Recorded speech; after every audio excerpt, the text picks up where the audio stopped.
Hello and welcome back to the Second Chance Live channel here on YouTube. I'm happy to see that you decided to stop by to watch this video presentation. Thank you. In today's video presentation, I'm going to be sharing an article that I wrote several years ago and recently updated and revised. As you listen to this article being read and questions come to mind, please send those questions to me. All questions are good questions. In the event that you'd like to leave a comment, you may do so. I would love to hear from you. You may leave your comment or question through the comment section here on YouTube or through my contact information page on Second Chance to Live at secondchancelive.org by typing Second Chance to Live into the address bar at the top of your browser. To read the article, I'll put my glasses back on and bring up the article. I want to thank you again for your time. Here's the article: Traumatic Brain Injury, Identity, and Finding Peace. Hello and welcome back to Second Chance to Live, my friend. I'm happy to see that you decided to stop by to visit with me. Over the past several days, I've been thinking about the concept of significance. As a traumatic brain injury survivor, I've struggled to find my place of significance in the world. In my attempts to establish my significance, I sought to define my meaning and purpose through the identity of a career, through participation with and in various churches, groups, organizations, and through what I achieved in my doing. Each of my efforts to find and establish my significance appeared to be thwarted by my traumatic brain injury and invisible disability. But not everything was as it appeared to be. I discovered that there was so much more to who I was and who I am than what I could not accomplish because of my traumatic brain injury and invisible disability. When I failed to establish my place of significance, I experienced disillusionment, despair, and depression.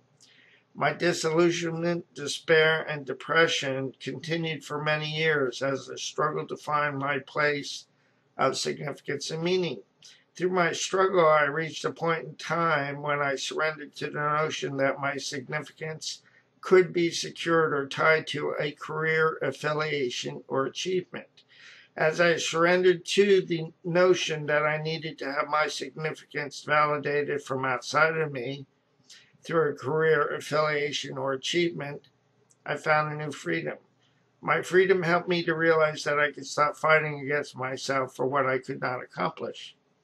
When I reached a point in my life where I surrendered to the idea that I could not find my significance through an identity, affiliation, or achievement, I slowly stopped fighting against myself, and that is one of my quotes. As I was able to stop fighting against myself, I had a spiritual awakening. I realized that I no longer needed to have my significance defined for me. With my awareness, my focus slowly changed from an external need of approval to an internal sense of validation. With my awareness, my need to have a significance in life began to shift from a need to do to a need to be. With my awareness, my motivation began to shift from having to do to needing to be.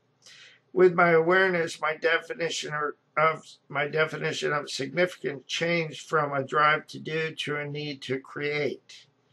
With my awareness, my change of perspective helped me to realize that I could be satisfied by freely expressing myself creatively, yes.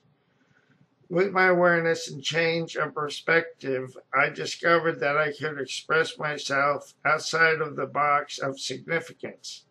In the process, I could define my own identity and significance. What I've discovered through my process and need to remember is that I am the one who needs to define my identity and significance. As I plant with the seeds of my being, I'm set free from the need to define my identity and significance inside the box. Because I no longer need to live inside the box of significance or identity as defined by other people, I am free to celebrate my who and what I'm able to create. As I create with my being, I capture my identity. My identity is revealed to me because I no longer need to live inside the box of significance or identity as defined by a career, affiliation, or doing. I am free to create while letting go of specific outcomes. By letting go of specific outcomes, I am free to plant seeds. I like your quotes, and this is one of those quotes. Excuse me. Do not judge your day by the harvest you reap, but by the seeds you plant. That's by Robert Louis Stevenson. Because significance no longer needs to be my goal, I'm able to let go of my need to be significant. Significance, therefore, no longer needs to be the benchmark to validate my worth or value. With my understanding, I no longer need to be dependent upon a specific harvest or outcome to define my identity.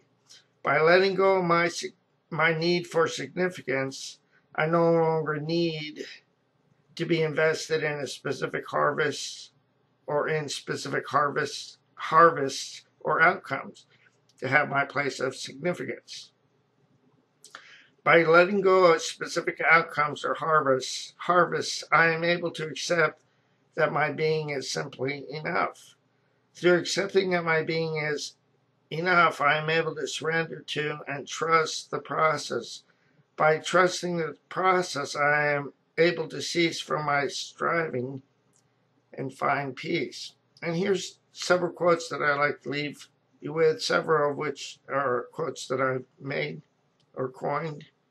Here's the first quote is mine. By letting go of the expectation to define my identity through doing, I am free to define my identity with my being. Consequently, I am able to focus on what I can do with my life, not on what I cannot do because of my traumatic brain injury. By doing so, I find peace with myself. Next quote is by Helen Keller. I am only one, but still I am one. I cannot do everything, but still I can do something. And here's another quote that I wrote. By surrendering to the process, I am able to cease from my striving because I no longer need to judge who I am. Because I realize that I no longer need to judge who I am, I am set free from a need to prove my significance. The next quote is by Henry David Thoreau. If you advance confidently in the direction of your dreams and endeavor to live the life that you have imagined, you will meet with a success unexpected in common hours. And the last quote is by Ralph Waldo Emerson. Insist on yourself. Never imitate. Your own gift you can present every moment with the cumulative force of a whole life's cultivation. But of the adopted talent of another, you have only an extemporaneous half possession. Do that which is assigned to you, and you cannot hope too much or dare too much. This is the end of the presentation of the article.